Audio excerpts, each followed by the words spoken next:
സ്നേഹപൂർവ്വം ക്ഷമ സീരിയലിൻ്റെ പ്രൊമോ റിവ്യൂയിലേക്ക് എല്ലാവർക്കും സ്വാഗതം. മ്യൂസിക് സ്കൂളിൽ പർദ്ദയൊക്കെ അണിഞ്ഞ് ഫിദയുടെ വേഷത്തിൽ ഷ്യാമ എത്തിയിരിക്കുകയാണ്. രാധികയുടെ പിറന്നാൾ ആഘോഷിക്കാനുള്ള എല്ലാ ഒരുക്കങ്ങളും അവിടെ പൂർത്തിയാക്കി കഴിഞ്ഞിട്ടുണ്ടായിരുന്നു. ഹാപ്പി ബർത്ത്ഡേ രാധിക എന്നൊക്കെ എഴുതി ബലൂണൊക്കെ വീർപ്പിച്ച് അവിടെ എല്ലാം അലങ്കരിച്ച് കേക്കൊക്കെ വാങ്ങി രാധിക വരുന്നതും കാത്തിരിക്കുവാണ് ഷ്യാമയും അമൃതയൊക്കെ. കുറേ നേരമായിട്ടും രാധികയെ കാണാത്ത കാരണം ആകെ ടെൻഷനിലും സങ്കടത്തിലൊക്കെ ഇരിക്കുവാണ്ടോ ശ്യാമ. ഈ സമയം അമൃത പറയണേ, രാധികയുടെ പിറന്നാളായി ഇന്നെന്നറിഞ്ഞ് കുട്ടികളെല്ലാവരും ഒത്തിരി സന്തോഷത്തിലാണ്. ഇന്ന് നേരത്തെ വരാൻ ശ്യാമ പറഞ്ഞതല്ലേ, എന്നിട്ടും രാധിക നമ്മൾക്ക് എന്താ പറ്റിയത്? ഇതുവരെ എത്തിയില്ലല്ലോ. അത് തന്നെ ഏട്ടത്തി ഞാനും ഓർക്കുന്നത്. രാവിലെ ആണെങ്കിൽ ഓരോ ദുസൂചനകൾ കണ്ടതുമാണ്. എൻ്റെ കുട്ടിക്ക് നീ എന്തെങ്കിലും അപകടം പറ്റിക്കാണോ? മനസ്സിന് ഒരു സമാധാനമില്ല. ഏട്ടത്തി ഒന്നുകൂടി ഒന്നാളുടെ ഫോണിലേക്ക് വിളിച്ചു നോക്ക്. അങ്ങനെ ടെൻഷനോടെ രാധിക വരുന്നതും കാത്തിരിക്കുവാണ് ശ്യാമ.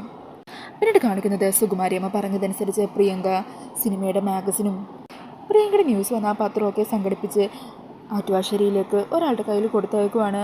അങ്ങനെ പ്രിയങ്കയുടെ ആളാണെന്നറിയുന്നതും മുത്തശ്ശി ആ സാധനങ്ങളെല്ലാം ആരും കാണാതെ അയാളുടെ കയ്യിൽ നിന്ന് വാങ്ങുവാണ് കേട്ടോ. എന്നിട്ട് പ്രിയങ്ക സാധനങ്ങളെല്ലാം അവിടെ എത്തിയൊന്ന് വിളിച്ച് അന്വേഷിക്കുന്നുണ്ട്. അന്നേരം പ്രിയങ്ക ചോദിക്കുക, അല്ല എനിക്കിപ്പോഴും മനസ്സിലാവാത്തത് ഈ മാഗസിനും കൊണ്ട് മുത്തശ്ശി എന്തായി ചെയ്യാൻ പോകുന്നതെന്നാണ്. അന്നേരം മുത്തശ്ശി പ്രിയങ്കയോട് പറയണേ, അതൊക്കെ നീ കണ്ടോ മോളെ, നീ ഇപ്പോൾ കൊണ്ട് അയച്ചു തന്ന ഈ സാധനങ്ങളുണ്ടല്ലോ ഇതെല്ലാം ഉപയോഗിച്ചിട്ടാണ് രാധിക ഞാൻ ഇവിടുന്ന് പടിയിറക്കാൻ പോകുന്നത്. ആ നാശം പിടിച്ചോള് ഇവിടുന്ന് പടിയിറങ്ങി കഴിഞ്ഞതിന് ശേഷം നിന്നെ ഞാൻ വിളിക്കുന്നുണ്ട്.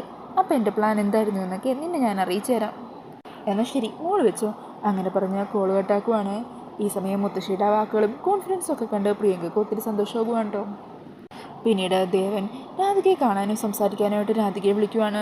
ഈ സമയം കുറച്ച് ടെൻഷനോടും പരിഭ്രമത്തോടും കൂടി രാധിക ദേവൻ്റെ മുമ്പിലേക്ക് പോകുന്നുണ്ട്. രാധികയുടെ മുഖം കാണുന്നതും ദേവൻ എന്തോ ഒരു വിഷമമുള്ള പോലെ തോന്നുക. രാധികയോട് എന്താ മോളുടെ മുഖമൊക്കെ മാടിയിരിക്കുന്നതെന്നൊക്കെ ചോദിക്കുന്നുണ്ട്. ഈ സമയം രാധികയാണെങ്കിൽ ഒന്നുമില്ല എന്നൊക്കെ പറഞ്ഞ് ദേവൻ്റെ മുമ്പിൽ നിന്ന് ഒഴിഞ്ഞു മാറുവാണ്.